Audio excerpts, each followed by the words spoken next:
doing it on Tuesday this time. Sometimes we do them on Wednesday, sometimes on Thursday. We try to do them at this time on Tuesdays, though. And today we've got Rena Koesler, who I met a couple of years ago in Denver, was it? Mm-hmm. Yeah, Yep. It's Rena Koesler, but yes. Mm-hmm. at Gary Barnes' event. Yep. And we've kept in touch. And you just sent me a copy of your brand new book, Unflappable. And you have a Yeah. great story. I love it. You love to climb the mountains, and now you're kind of tying it into coaching. Exactly. Yeah. I came from a background of being a professor of outdoor education and environmental education. And when I retired from that profession, I decided that I was not done, that I have not reached a finish line. And so I knew that during my time as a professor that I did an awful lot of coaching and mentoring. And so transitioning into being a professor into an entrepreneur in the field of business coaching and facilitating and speaking, I thought this is a pretty smooth transition. The only difference is that as a professor, I didn't have to go look for an audience. Right. And as an entrepreneur, you have to go look for an audience. And so it's been a great challenge but delightful because all those things that I didn't like being as a professor, like grading papers and going to Right. meetings and doing the research, I don't have to do those things. I can just boil it down to things that I really, really enjoyed as a professor. So while I've been retired, I've excited about having written two books, and both of them I think are really appropriate for now, today, the beginning of 2022. Mm-hmm. Yes, this is my most recent book, but the book just before that, a year ago, is called "Achieving Your Potential: 15 Empowering Steps to Reach Each Summit." And both of them have been really enjoyable to write because they come from here. It's what I believe. It's not what I have to go out and search for the information to put it in a Right. book. It's authentic, and I'm proud to say that. And it's particularly in my Unflappable book, there's a lot of vulnerability and Mm-hmm. admitting my mistakes as a leader and taking people on big climbs and being a leader of big expeditions. So I think that's part of the process and maybe it's an age thing. Maybe it's we get to a place in our life where we could just like, you know what? There's nothing else to I don't know, gloss over or hide. Our filter comes off. Right, our filters come off, and I felt okay about being vulnerable in the book Yeah. because I think people learn from your own vulnerabilities. Yeah. Yeah. When If we're you're younger, it's like, I can't admit you made a mistake and you're Mhm. perfect. Now Yeah. we're older and it's like, what the heck? Yeah, exactly. Learn from it and move on, right? Exactly. Yeah. Well, yeah, so the Achieving Your Potential book, and I think it's a when I think back on the title, Achieving Your Potential, like whoever really achieves their potential? Well, Right. nobody really does because once you think you've reached your potential, then there's more out there. Like, oh, Yeah. I've reached here, then I can go here, then I can go here, then I can go here. And but I really wrote it in pretty simple terms where people could sort of follow. If there's a goal or an aspiration or a desire or a dream that you have been sitting on for a very long time and you just haven't moved toward it, Mm-hmm. and you're not quite even sure if this is what you really want to do, I sort of pare it down to 15 empowering steps, but you can even pare it down even more than that, like maybe five Yeah. global steps that get you moving toward those achievements and aspirations and goals. Like every day's a valuable time. So why sit on things that you really want to do? Right. A lot of times you break through those limiting beliefs and it's like, wow, there's a whole new world out here. So much more Mhm. to explore because And we've, those are pretty major for a lot of people, those yeah, limiting beliefs. And I we call them get stuck in our imposter. box. the imposter syndrome and the comforts that we get. It's nice to be in flannel pajamas all the time, but we don't really, move away from the fire and the coziness of that. We don't really get anywhere. Right. Um, Now that we have to start dressing up again now through pandemic. exactly. We can't be wearing our flannel pajamas anymore. We actually have to go out into public now and then. I know. Exactly. So when So, did you start climbing? I'd love to oh hear that. yeah. Well, my very first mountain was I climbed in 1977, October 1st, 1977, in Wyoming.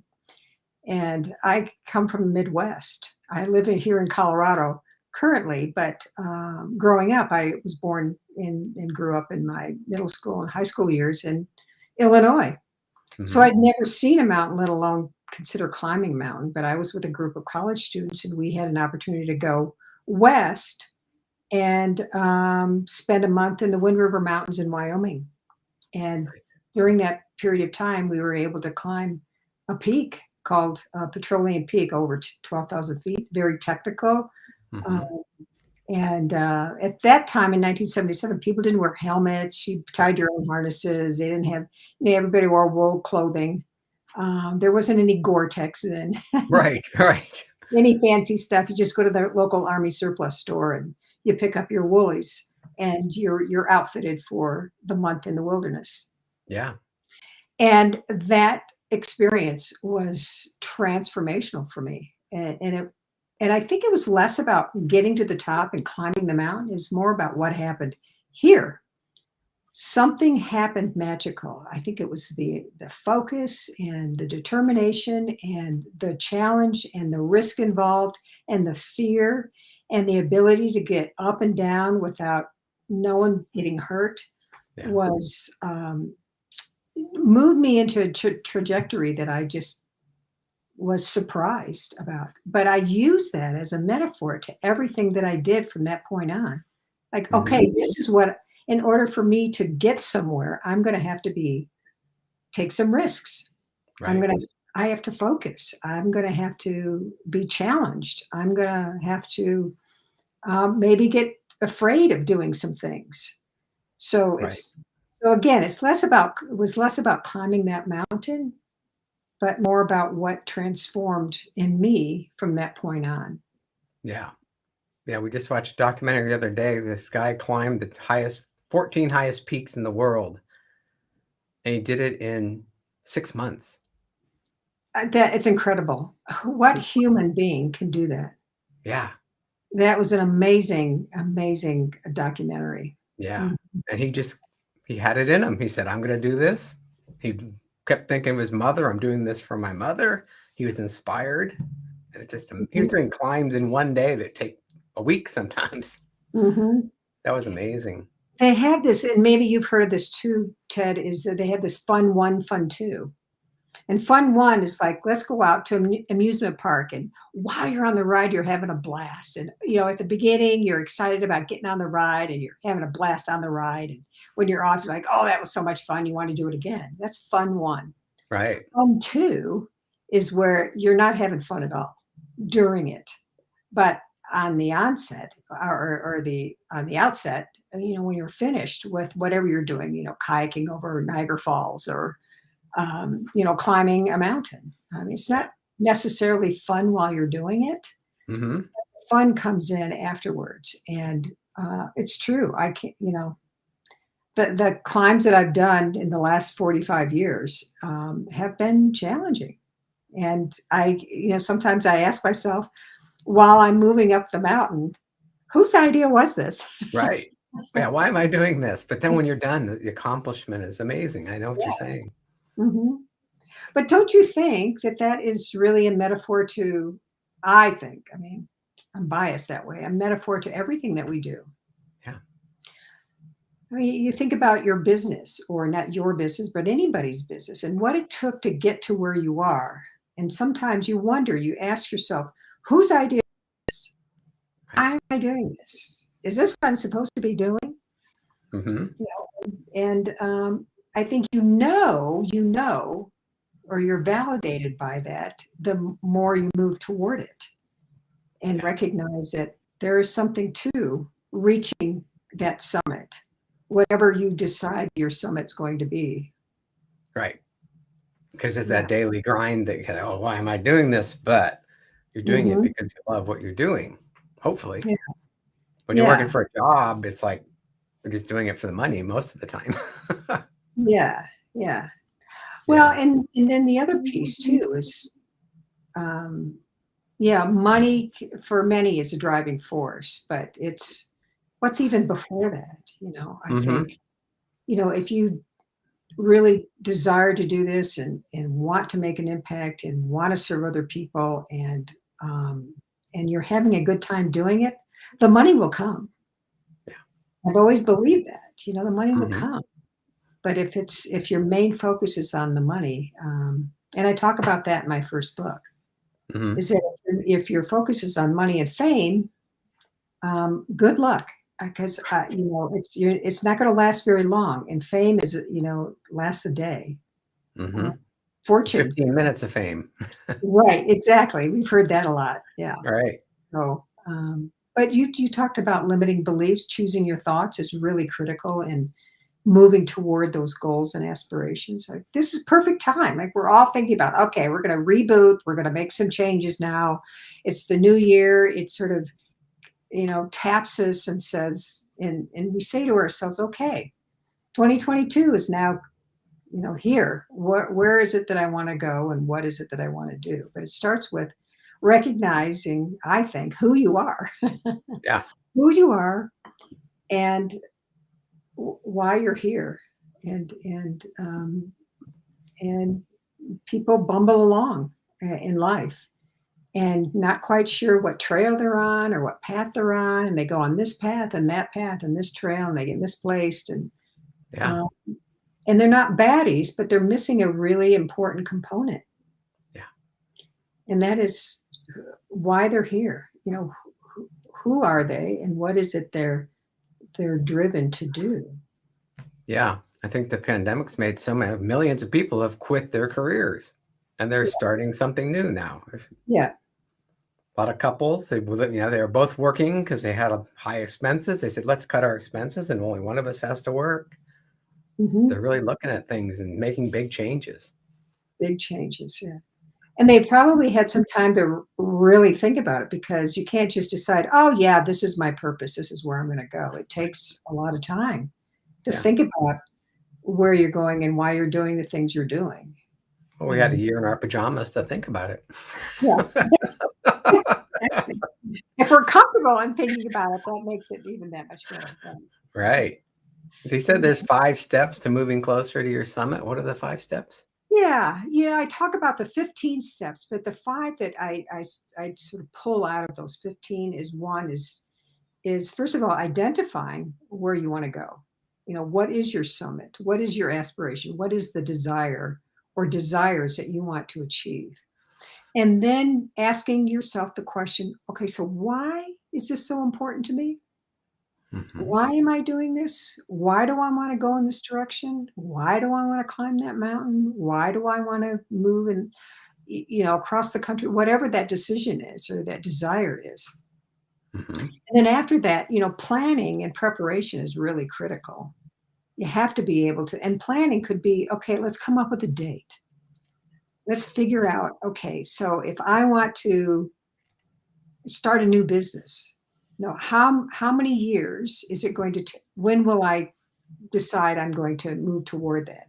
It's Right. going to be 6 months, or am I going to hang in there for 2 years, or whatever it is? So it's coming up with some dates, because dates really prompt us to move toward them. Hmm. And then the other one is, asking for help. There's a zillion experts that are around us. Right. And LinkedIn is a great place to find a bunch of experts. So why not post something or ask someone out there for some help that you don't know about something, or you need some help in some sort of technology, which would be me a lot of the time. And that's And where relationships come into play. Right. yeah, exactly. And then choose your thoughts. Choose the right thoughts. You can choose your attitude and your thoughts, and your thoughts and your attitudes go miles in reaching your summit. Miles. Yeah. And that the reason why I've called it choose your thoughts is because you're in charge of them. Right. You can't just say, well, I'm just going to do this. No, you choose. You choose to have the right thoughts and Hmm. beliefs, who you are and where you're going and what you can achieve. And then lastly is keep the momentum going. Keep one foot in front of the other. Because Yeah. if you don't, then distractions come into play and you slow down and then you lose sight of where you're going and you sort of lost that chutzpah to Hmm. keep moving.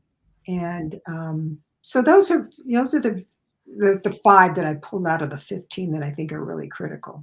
Hmm. That makes sense. If you're Yeah. climbing that mountain, I've done hard hikes before, or I do Peloton rides. Today I did the hardest ride. The instructor said, "This is gonna be the hardest ride you've ever done in your life."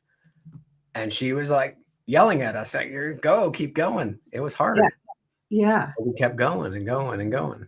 Yeah, and I think that's really important. I think about that in climbing, just I'm amazed, like, oh my gosh, long to the eye, short to the feet, or short to the no, short to the eye and long to the feet. Like there's the peak. Hmm. How many steps is it going to take you to get there? And you put one foot in front of the other, and before you know it, there's no speed, there's no race, there's no competition. You just keep it going, and before you know it, you're there. And it's Right. really exciting, knowing that, wow, I just kept the one foot in front of the other at a pretty consistent, slower pace, and there I am. Yeah. So Yeah, that's one of those cases, maybe the journey isn't so pleasant, but the destination is. exactly. Right. Yeah. Hurry up! I just want to be there. Hmm. Right. Get that picture and put it on social media and head back down. Exactly. That's Yeah. awesome. So I think that's it's pretty I wouldn't say self-explanatory because it's not for a lot of people. Yeah. But when you start it becomes natural for recognizing that you just keep going. You put your s- limiting beliefs at bay and Mhm. make sure that they're not in your pathway and keep it going.